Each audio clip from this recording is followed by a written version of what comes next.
Good evening everyone, welcome back to my channel. तो এখন বাজে সন্ধে 6:30। তো হানিকে পড়তে দিতে যাব, ও যাবে পড়তে। তো পড়ার ওখানে ওকে ছেড়ে তো আমি যাব একটু ইভিনিং ওয়াক করতে। তো অনেক দিন হাঁটা হয় না, তো ভাবলাম চলো একটু হেঁটেও আসি।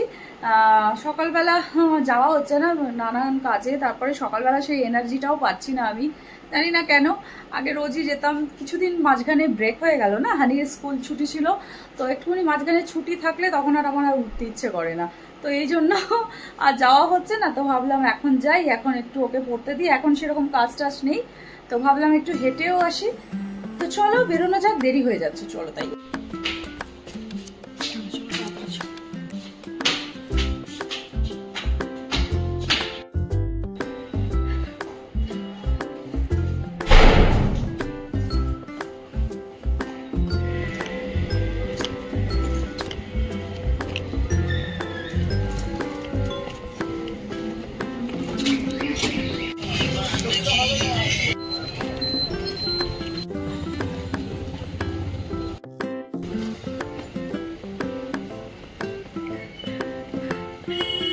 গরম অনেক।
তো বাড়ি যাওয়ার সময় আমি এখানে এই যে শাকালা বসেছে, তো ভাবছি একটু শাক নিয়ে যাই। চলো দেখি কি শাক পাওয়া যায়।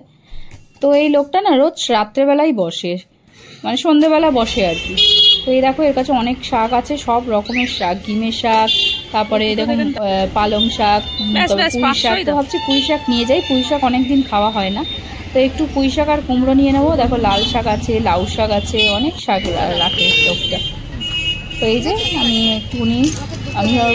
পুঁই শাক আর লাউ একটু কুমড়োই নিয়ে যাচ্ছি। তো ভাবছি কালকে একটু চচ্চড়ি করবো। তো চলো বাড়ি যাই। তো আমি বাড়ি চলে এসেছি, এসে দেখতেই পাচ্ছ পুরো ঘেমে গেছি। তো চলো একটু এগুলো ফ্রেশ হয়ে নিই, জামা কাপড় ছেড়ে একটু ফ্রেশ হয়ে নিই, তারপর তোমাদের সাথে কথা বলছি। তো এখন বানাবো একটু, আজকে না রাত্রে হচ্ছে চিকেন পকোড়া বানাবো। তো এই যে সলিড চিকেন ছিল কয়েকটা সলিড ফ্রিজে, তো ভাবলাম একটুখানি পকোড়া খাওয়া যাক, অনেকদিন পকোড়া খাই না। চিকেন পকোড়া বানাবো, তো চলো এগুলো চিকেন একটু কেটে রাখছি। সকালে ভেবেছিলাম বানাবো, কিন্তু সকালে না আর টাইম পাইনি, মানে সকালে বানাবো মানে সকালে ম্যারিনেট করে রাখলে সকালবেলা যদি এত তাড়াতাড়ি করে রাখতাম তাহলে চলো আরো বেশি টাইম হয়নি। এখন তোমার বাজে 8টা, তো এটাকে ভালো করে কেটে ম্যারিনেট করে রেখে দিই। তো এখানে তারপরে আধ ঘন্টা রেখে বানিয়ে নেব। অনেকক্ষণ রেখে দিলে একটু ভালো হয় আর কি। তো প্রথমে দিলাম নুন, তারপর দিলাম অল্প একটু ভিনিগার। তোমার কাছে লেবু থাকলে লেবুও দেওয়া যায়, তো আমার কাছে লেবু নেই তাই আমি একটু ভিনিগার দিয়ে দিলাম। তারপরে দিলাম একটু সয়া সস, তারপর দিলাম গোলমরিচের গুঁড়ো, অল্প একটু হলুদ, তারপর দিলাম অল্প একটু হলুদ, আর এরপরে দেব আদা রসুনের পেস্ট। তো এটাকে ভালো করে একটু এটা দিয়ে আগে একটু মাখিয়ে নিই, তারপরে আদা রসুনের পেস্টটা দেব।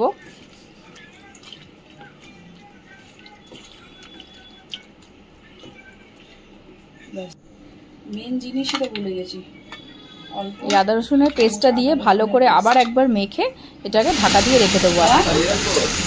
তো চিকেন পকোড়া তো হবে না, ওটা রেখে দিয়েছি ম্যারিনেট করে সাইডে, ওটা একটু আধ ঘন্টা পরে বানাবো।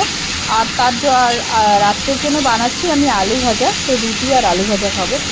তো সকালের অল্প তরকারি আছে, তো ওরা কেউ খাবে না, তো ওদের জন্য একটু আলু ভাজা বানিয়ে দিচ্ছি। তো আমার এখানে আধ ঘন্টা হয়ে গেছে। তো এখানে একটা ডিম দিলাম, তারপরে দিলাম একটু কর্নফ্লাওয়ার আর একটু ময়দা দিয়ে এটাকে ভালো করে আরেকবার মেখে নেব।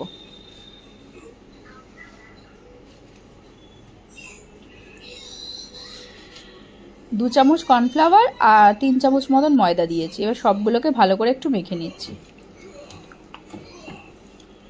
ও আর একটা জিনিস দিয়েছি, আমার কাছে না চালের গুঁড়ো ছিল, তো অল্প একটু চালের গুঁড়োও দিয়ে দিয়েছি, তাহলে একটু ক্রিস্পি হবে।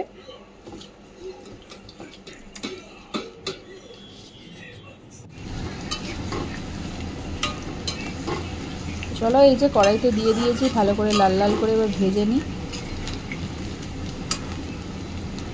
বিশ্বাস করো যা গরম যে কি বলবো তোমাদের, মানে আগুনের কাছে দাঁড়িয়ে আছে আমি বুঝতে পারছি যা গরম, মানে আগুনের কাছে বেশিক্ষণ দাঁড়ানো যাচ্ছে না। তো যাই হোক, ছেলেরা বায়না করলো যে একটুখানি পকোড়া খাবো, অনেকদিন চিকেন পকোড়া খাওয়া হয় না, তো সেই জন্য ওদেরকে যখন মানে সলিড চিকেন আছে তো ভাবলাম একটু চিকেন পকোড়াই বানিয়ে দিই। তো আমার কাছে না কাসুন্দি আছে, এটা দিয়ে খেতেও ভালো লাগে, সসও আছে, তো একটুখানি কাসুন্দি আর সস দুটোই দিয়েছি।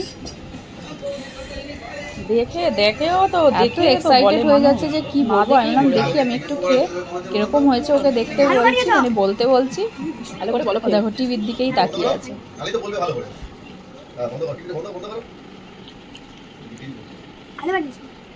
এরকম করে সস দিয়ে কাসুন্দি খাও না, খাও না, ভালো ভালো চাই।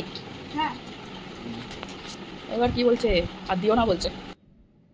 তো চলো ভেতরে যাই, কি করছে ওরা দেখো। এসি চালিয়ে দুজনে এখানে বসে একজন ড্রয়িং করছে মানে জুট ব্যাগের মধ্যে স্কুলে করেছে দেখলে, আবার এটাকে করছে। দেখো বলছি বারবার না করতে এটার মধ্যে, তো খারাপ হয়ে গেলে আরো দেখতে বাজে লাগবে, তো ওটার উপরে আবার ডবল করে রং করছে। এই হচ্ছে ব্যাপার। এই দেখো দেখতে সুন্দর হয়েছে, বারবার ডবল করলে ওটা খারাপ হয়ে যাবে না, বারবার বারণ করছি তাতেও শুনছে না, আবার করি করছে। তো হানির পড়া হয়ে গেছে, ওকে রুটি দিয়ে দিয়েছি, এই যে রুটি আর আলু ভাজা ও খেয়ে নিয়েছে। তো আমি আমার ডিনারটা এর আগেই কমপ্লিট করে নিচ্ছি, আমি না একটু তাড়াতাড়ি খেয়ে নিই, তো সেই জন্য আমার খাওয়া হয়ে গেছে। তো এই যে এখানে একটুখানি এখন মুখে একটুখানি ক্রিম লাগাবো, তো সেটা তোমাদের সাথে শেয়ার করব ভাবলাম যে আমি মামা আর্থের এই ক্রিমটা লাগাচ্ছি, দাঁড়াও দেখাচ্ছি তোমাদের। এটা না রোজই রাত্রেবেলা লাগাই, খুব ভালো, তো ভাবলাম তোমাদের সাথে একবার শেয়ার করি। এই যে মামা আর্থের যে উপটান নেই ময়শ্চারাইজার ক্রিমটা খুব ভালো, বেশি তেলেও হয় না, খুব ভালো ইয়ে হয়, মানে স্কিনটা সফট থাকে, তো সেটাই ইউজ করছি, তো অনেক দিন ধরেই করছি, তো ভাবলাম তোমাদেরকেও বলি, খুব ভালো এটা। তো চলো এটা রোজ রাত্রেবেলা লাগিয়ে শুই আমি। আমাকে চুল বেঁধেছি, রাত্রেবেলাও চুল বাঁধলাম, দুটো চুল বেঁধে শুচ্ছি। চুলটা ভাবলাম বেঁধে শুই, মনে হচ্ছে টিকটিকি ল্যাজের মতন হয়ে গেছে চুলটা। তো চলো সবার তো মোটামুটি খাওয়া হয়ে গেছে, তো এখন বাজে 11:30, তো সব গুছিয়ে নিয়েছি, আর একটু খেতে খেতে দেরি হয়ে গেল, কালকে যেহেতু স্যাটারডে, তো এত তাড়া নেই, আস্তে ধীরেই করছিলাম, তো এই করতে করতে দেরি হয়ে গেল, তো এবার শোবো। তো চলো আজকের মতন ভিডিওটা এখানেই এন্ড করছি, দেখা হচ্ছে তোমাদের সাথে আবার একটা নতুন ভিডিওতে, তো ততক্ষণের জন্য লাইক এন্ড সাবস্ক্রাইব, ততক্ষণের জন্য tata bye bye and good night.